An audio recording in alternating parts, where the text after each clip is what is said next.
എല്ലാവരും ഒന്നിച്ചു നിൽക്കുന്ന സമയത്ത് അവരുടെ നേതാവ് മുന്നോട്ട് നടന്നു വന്നു. തുറക്ക് ഫീസേ. അലിബാബയ്ക്ക് സ്വന്തം കണ്ണുകളെ വിശ്വസിക്കാനായില്ല. ഓ,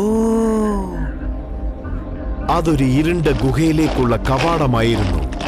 അവരെല്ലാവരും ആ ഗുഹയ്ക്കുള്ളിൽ എത്തിയതും അവരുടെ പിന്നിലായി ഗുഹ അടഞ്ഞു. അലിബാബ ശരിക്കും അത്ഭുതപ്പെട്ടു. പേടി കാരണം അവൻ അനങ്ങാൻ പോലും സാധിച്ചില്ല. കുറച്ച് സമയത്തിന് ശേഷം ആ വാതിൽ വീണ്ടും തുറന്നു. ഒഴിഞ്ഞ കൈകളുമായി കള്ളന്മാർ പുറത്തേക്ക് വന്നു.